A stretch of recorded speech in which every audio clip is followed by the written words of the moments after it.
and committing crimes against humanity, while guerrilla and paramilitary groups committed atrocious crimes against civilian populations. So did members of the Colombian armed forces, with the cause and the cases known as the false positives during the Uribe administration. You know this. Some days ago, on March 28th, the armed forces of Colombia carried out an operation in the department of Putumayo, where, quote, 11 guerrilla members were killed by the Colombian armed forces. President Duque, you have said that the operation was, and I quote, carefully planned with precise information about guerrilla leaders and narco-traffickers. Despite this, a report released 2 days ago by news outlets El Espectador, Vorágine, and Cambio, in addition to reporting by Caracol, indicate that at least 6 of the people killed were civilians, not combatants. One of them, a pregnant woman. One of them, a minor, 16-year-old. And one of them, an indigenous leader.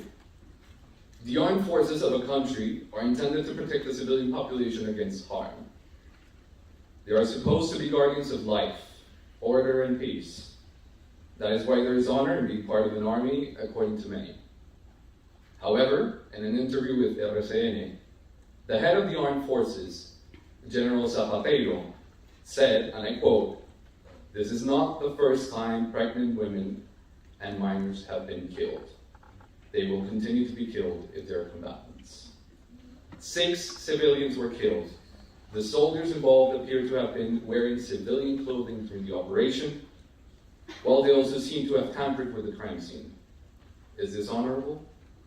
Mr. President, false positives were a problem many of us thought was part of our history after the peace agreement. Instead, it seems extrajudicial killings of civilians remain part of our present reality today. We need clarity on the facts that still seem contradictory. As Supreme Commander of the Armed Forces, you're in a privileged position to lead in guaranteeing transparency and justice. President Duque, my question, what will you do to clarify the situation in the eyes of the international community and an enraged Colombian people? Very good. Second question, anyone has? Juan Jose's question. So the first thing that is important to say is that today, and we have made this clear since day one of the administration, there is a zero tolerance policy against any behavior of members of the force that is against international law, the Constitution, or human rights. And that's why we have taken decisions, not only to expel members of the force that have acted not according to the honor principles of the forces and according to the law, but also we have indicted many of them that have turned their behavior into an illegal behavior. Those individual cases have been always tackled by our administration. Now, in your request about what happened in the last days, I like what you mentioned. And you said, what could I do and what are the right procedures to evaluate? The first thing to say is that that operation had a robust previous intelligence work. And that implied having an identity of members of illegal groups that were armed and that were trading drugs. And they were identified. And the operation was planned to be executed according to international humanitarian law and according to all the procedures of the force and the use of force, which also include using material and code of dressing in order to guarantee the intelligence, but having the distinction in the weapons and the procedures that the force regularly uses. Out of the number of people that died in that incident. There has been already released materials of people that have an identity of members of an illegal armed group.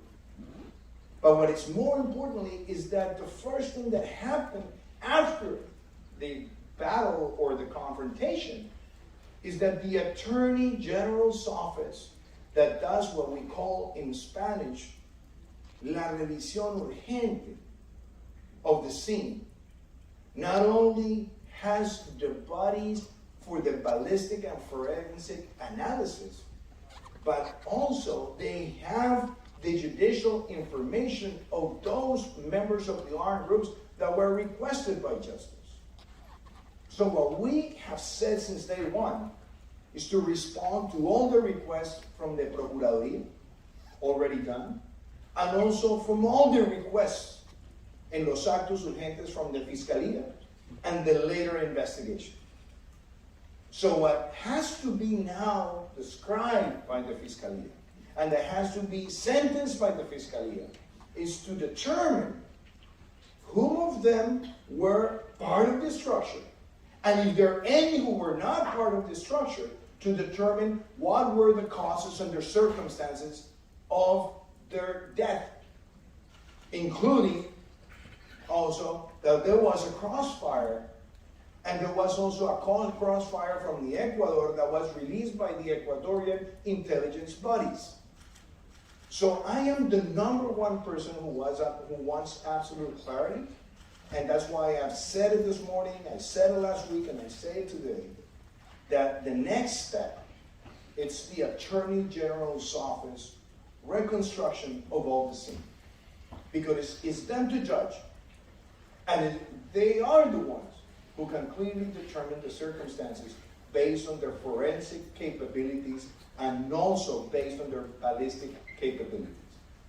And it is for them, as an independent institution, to tell the Colombian people what really happened, the circumstances, but under the consideration that they also knew that there were operations to tackle, to arrest, and also to engage in an eventual confrontation with an armed group. So you have my assurance that I'm the number one person who will immediately support what comes out from the body that is the autonomous and relevant body to engage that investigation. But also, I have requested inside the force, inside the Inspector General's responsibility of the force, to go to the scene and also reconstruct from our operational capability what is the judgment of the situation that took place in Putumayo.